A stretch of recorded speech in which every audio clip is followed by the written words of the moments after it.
Utah's Blawk Hawk War was not a war in the traditional sense. There were no large-scale battles with hundreds of men on each side.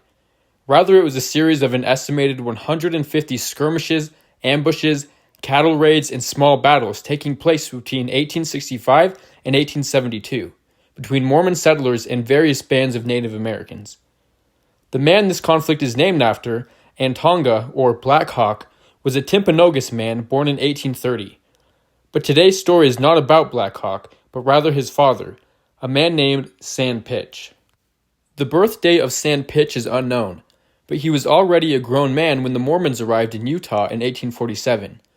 He was a chief of the Sanpitch, a band of Native Americans who lived in what is now the Sanpitch Valley in Utah. The Sanpitch are generally considered to be part of the Timpanogos people. The Timpanogos are often falsely categorized as Utes, but are actually a sub-band of the Shoshone. Chief Sanpitch is most known for being the father of Black Hawk and for being the brother of the legendary Chief Walkara, also known as Wakara and Chief Walker, who was the most prominent Native American leader in Utah when the Mormons arrived, and was a key leader in Wakara's War, taking place from July 1853 to May 1854. The other thing Chief Sanpitch is most known for, tragically, is his death. There are two versions of how this story begins. The Mormons at the time claimed that the aging Sanpitch had participated in some of the ambushes and cattle raids of Black Hawk's War, and so he was arrested along with some other Native American men and imprisoned in the Manti, Utah jail. But according to some more recent sources, Sanpitch and the others were arrested as a ploy by Mormon prophet and leader Brigham Young to get Sanpitch's son Black Hawk to try and rescue his father, where the Mormon militia would be waiting to capture him. Either way, on the 14th of June, 1866, Sanpitch and his followers were arrested. The men were only in jail for a few days, but they were planning an escape. By some accounts, quote, friendly Indians were able to smuggle some files into the jail, and a native woman was able to sneak past the guards and open the jail door.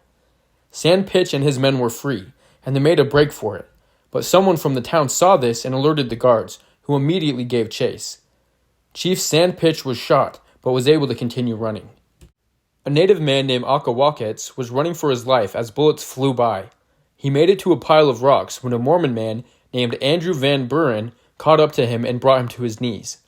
Akawakets grabbed a large rock intending to use it as a weapon. Van Buren grabbed the man by the throat with one hand, and with the other pulled out a folding pocket knife. Using his teeth, he opened the knife by the blade.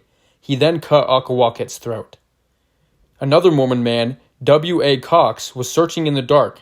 He thought he saw something move under a pile of fence posts. He kicked the fence posts, and an unnamed native man jumped out. Cox stepped back and, using a revolver, shot the man in the stomach and the chest, killing him. Another man called Brother Snow, who was also searching, passed by a shed. An Indian came out after him, and Snow struck him in the head with his gun, shattering his stock and killing the man. The Mormons in Manti then gathered a posse to chase after the other escapees. On the 18th of June, they found Chief Sanpitch, hiding in Birch Canyon between Moroni and Fountain Green, Utah. He was shot and killed. Some accounts claim he pleaded for his life, although I was not able to verify this. 4 other Indians were tracked into the mountains between Fountain Green and Nephi. On the 19th, Amasa and George Tucker and Dolph Bennett, along with some men from Moroni, caught their trail. They followed the trail nearly to the top of the mountain, where they overtook and killed 3 of the men. They followed the tracks of the last one, a man named Tack Witch, over the mountain and into the valley. Bennett stopped and sat down while the rest of the men followed the tracks, but Tack Witch doubled back and came to a spot near where Bennett was resting. Bennett watched him crawl into some oak brush and cover himself with leaves. The men lost track of Tack Witch's trail and came back. Bennett showed them to the hiding spot. They surrounded the bushes and one man shot, wounding the hiding man. Tack Witch leapt from the bushes and charged Bennett with a large knife. Bennett emptied his revolver at him without stopping him. When he was within a few feet, Bennett threw his gun, hitting the man in the head, finally dropping him. As soon as Tack Witch hit the ground, Bennett was on top of him. He wrenched the knife from his hand and cut Tack Witch's throat with his own knife. This finished the jailbreakers.